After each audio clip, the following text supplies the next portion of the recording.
Hello friends, Shashi Agarwal economics तथा law classes के अंदर मैं आप सबका अभिनंदन करती हूँ, स्वागत करती हूँ। और आज का जो हमारा सब्जेक्ट है that is the micro economics, जिसको हम हिंदी के अंदर कह सकते हैं व्यष्टि अर्थशास्त्र।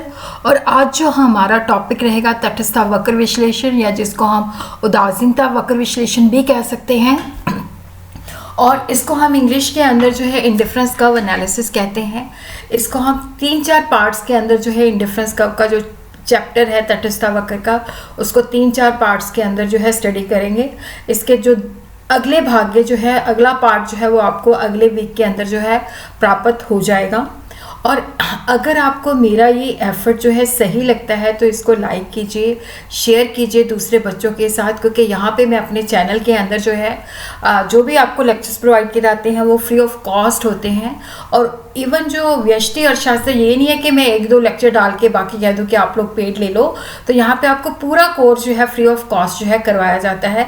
तो इसलिए आप दूसरे बच्चों को भी शेयर कीजिए ताकि वो भी इसका जो है फ़ायदा उठा सके। और उसके साथ ही क्या है कि अगर आपको जो है ये मेरा लेक्चर सही लगता है तो शशि अग्रवाल इकोनॉमिक्स तथा लॉ क्लासेस को जो है आप सब्सक्राइब कीजिए। तो सबसे पहले हम देखते हैं कि तटस्थ वक्र एनालिसिस करने से पहले हम थोड़ा सा जो है इसकी इंट्रोडक्शन स्टडी करते हैं कि जैसे हमने पहले जो है कंज्यूमर बिहेवियर स्टडी किया था, जिसके अंदर हमने law of diminishing marginal utility किया, law of equi marginal utility किया। ये गणनावाचक विश्लेषण जो सिद्धांत है उसके ऊपर उधार था, जिसको हम इंग्लिश के अंदर कह सकते हैं कि कार्डिनल मेजरमेंट की वहाँ पे अजम्पशन है कि हम उपयोगिता को जो है 1, 2, 3 आदि संख्या के रूप में बता सकते हैं। परंतु ये जो है प्रैक्टिकली पॉसिबल नहीं है कि जैसे मैंने अभी चाय पी है तो उससे मुझे कितनी यूटिलिटी मिली है, इसको हम गणनावाचक संख्या के अंदर माप नहीं सकते। तो इसलिए क्या है कि उपयोगिता जो है उसको हम सिर्फ कर्मवाचक माप ही उसके लिए सही उपयोग है। तो तटस्थ वक्र विश्लेषण जो है इसी के ऊपर आधारित है, क्योंकि यहाँ पे क्या होता है कि जो हमें उपयोगिता मिलती है उसमें हम अपनी प्राथमिकता को बता सकते हैं कि मैं इस चीज़ को उसके मुकाबले में ज़्यादा पसंद करता हूँ। यहाँ पे जो उपयोगिता है ये पहले नंबर पे है, दूसरे नंबर पे है, तीसरे नंबर पे है। तो यहाँ पे हम उसकी अपनी प्रेफरेंस को जो है, अपनी प्राथमिकता को जो है बता सकते हैं। ये जो यूटिलिटी एनालिसिस है, सॉरी, ये जो तटस्थ वक्र विश्लेषण है, इसका जो पहले इस सिद्धांत को दिया है इंग्लिश एजवर्थ ने 1881 के अंदर अपनी पुस्तक मैथमेटिक्स साइकिस के अंदर। प्रेटो ने इसको 1906 में डेवलप किया, फिर उसके बाद जॉनसन ने इसको 1913 के अंदर, स्लेट्सकी ने 1915 के अंदर, और हिग्स एंड एलन ने जो है इस विश्लेषण को मांग सिद्धांत का महत्वपूर्ण उपकरण बनाने का जो श्रेय जाता है वो हिग्स तथा एलन के अंदर है।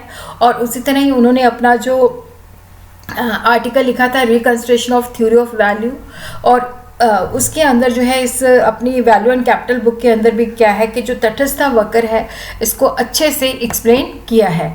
अब हम स्टडी करते हैं कि इंडिफरेंस कर्व होता क्या चीज़ है, या जिसको हम हिंदी के अंदर कह सकते हैं तटस्थ वक्र या उदासीनता वक्र।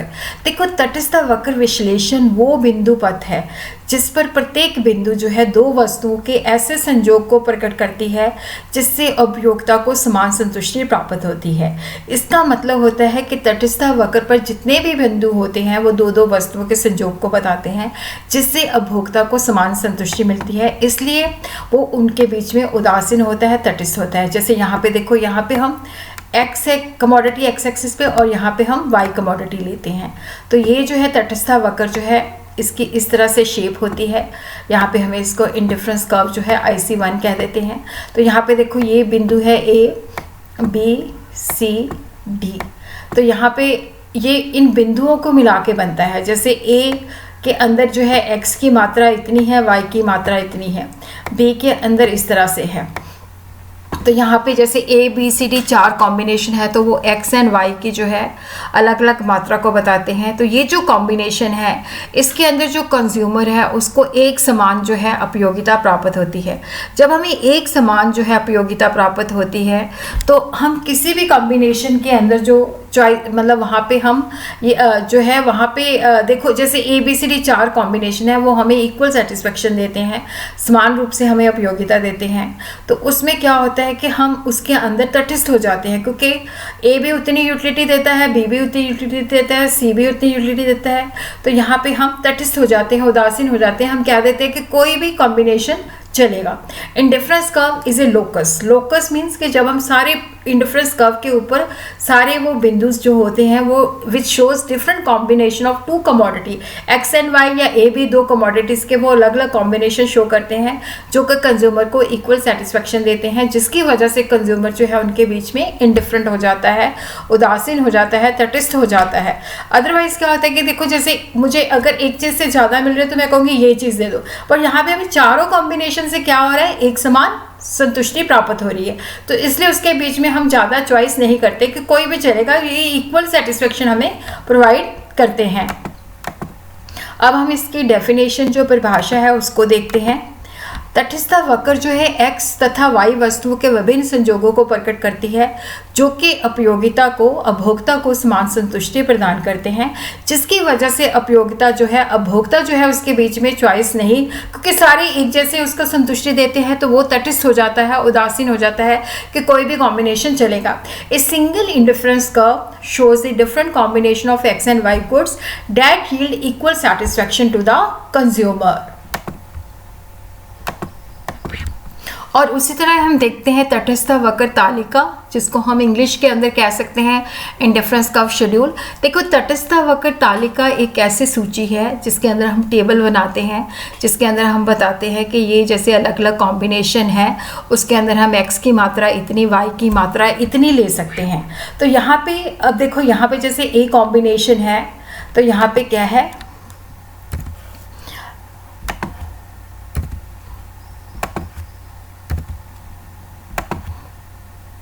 अब जैसे A कॉम्बिनेशन है उसके अंदर x की मात्रा 1 है, y की मात्रा 10 है। अब B कॉम्बिनेशन के अंदर क्या है कि उसने x की एक कमोडिटी ले ली और y की 3 कमोडिटी छोड़ दी, क्योंकि यहाँ पे अगर हम एक कमोडिटी की मात्रा को बढ़ाना चाहते हैं तो दूसरी कमोडिटी की मात्रा को हमें कम करना पड़ेगा। तो यहाँ से हम देख रहे हैं कि इस टेबल के अंदर हमें 4 कॉम्बिनेशन बताए हैं और चारों कॉम्बिनेशन के अंदर x एंड y के अलग अलग संयोग है, दो वस्तु की अलग अलग मात्रा है।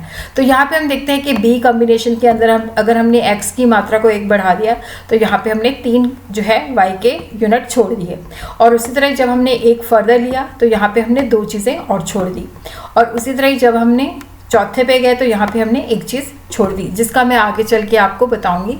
तो यहाँ पे क्या है कि अगर हमने एक कमोडिटी की मात्रा को बढ़ाना है तो दूसरी कमोडिटी की मात्रा का कुछ हमें त्याग करना पड़ेगा।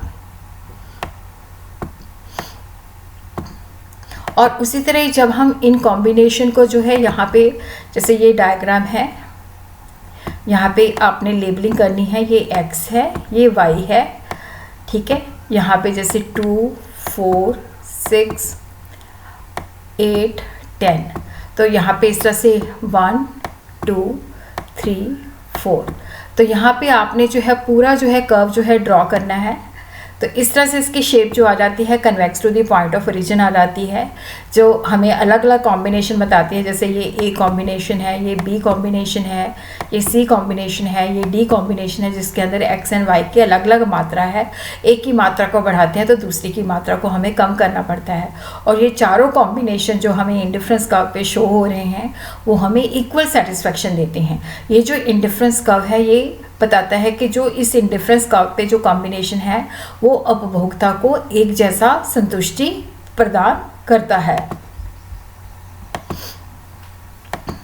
और उसी तरह हम देखते हैं तटस्थता वक्र मानचित्र। देखो इसके अंदर क्या होता है कि that is the collection of many indifference curve.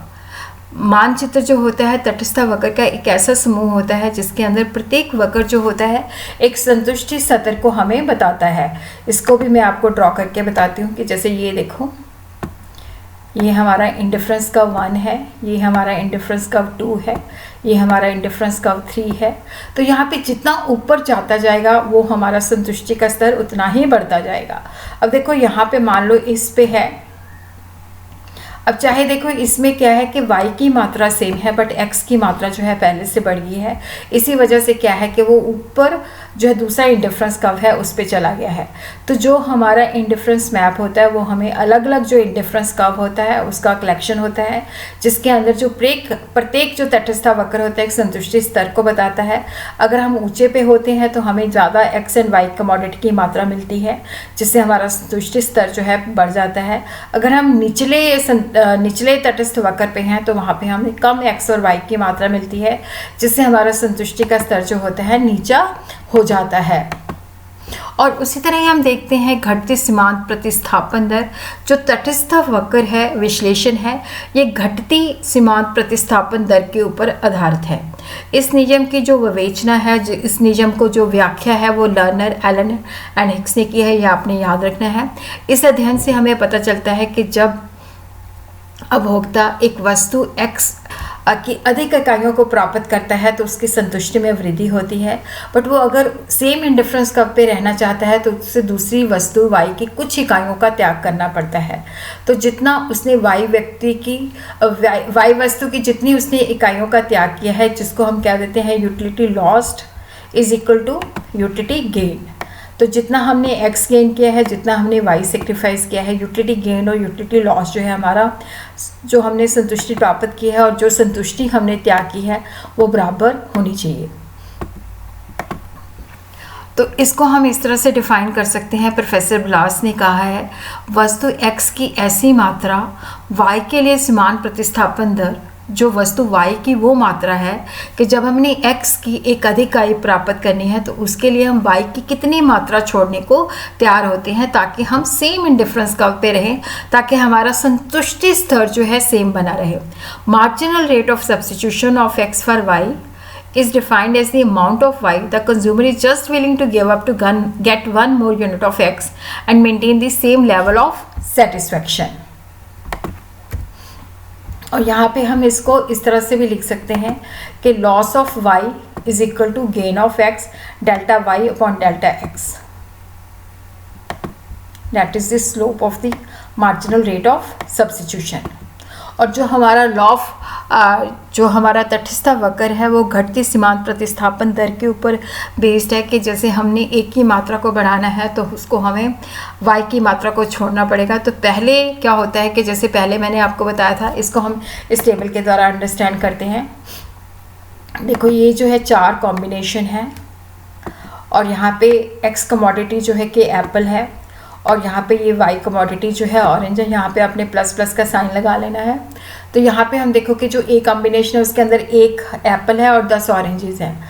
उसके बाद जब हमने एक और एप्पल लेना है तो हम उसके ऑरेंज के 3 यूनिट छोड़ने को तैयार होते हैं। उसके बाद जब हमने एक और एप्पल लेना है तो उसके लिए हम 2 यूनिट छोड़ने को तैयार होते हैं।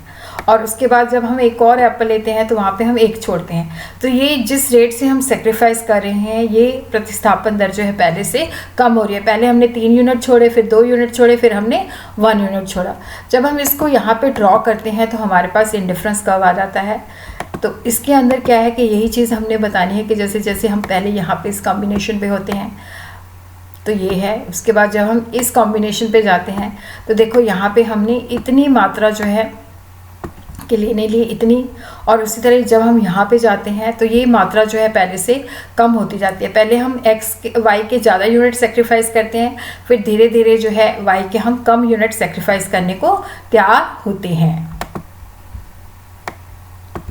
और इसी तरह हम देखते हैं कि ये जो हमारा लॉ है ये कहता है कि जो हमारा कंज्यूमर है वो रैशनल है।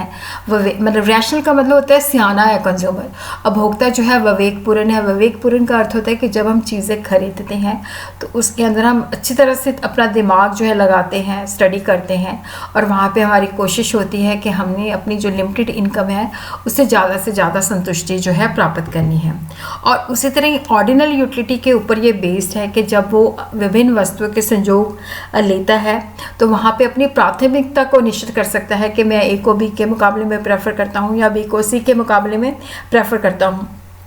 और यहाँ पे ये जो हमारा नियम है घटते सीमांत प्रतिस्थापन दर के ऊपर बेस्ड है कि जैसे जैसे किसी वस्तु की मात्रा को हम बढ़ाते हैं तो हम दूसरी की मात्रा का त्याग करते हैं और ये दर जो है धीरे धीरे कम हो जाती है। तो यहाँ पे जो कंज्यूमर होता है वो पूर्ण संतुष्टि प्राप्त नहीं करता, वो ज़्यादा जैसे कम वस्तु के मुकाबले में ज़्यादा वस्तु को प्रेफर करता है। और यहाँ पे जो कंज्यूमर है हमारा, उसकी चुनाव के अंदर जो है जो वो सिलेक्शन करता है दुर्लभता होती है। जैसे देखो यहाँ पे अगर हमने ए को बी के मुकाबले में प्रेफर किया है तो हर सिचुएशन के अंदर हम ए को बी के मुकाबले में प्रेफर करेंगे। ट्रांसिटिविटी होती है कि जैसे अगर हम ए को, जिसको हिंदी के अंदर सकर्मकता भी कह सकते हैं, जैसे ए जो है बी के मुकाबले में प्रेफर करते हैं, बी जो है सी के मुकाबले में प्रेफर करते हैं और सी जो है डी के मुकाबले में प्रेफर करते हैं, तो हम कह सकते हैं कि ए जो है that is preferred over D.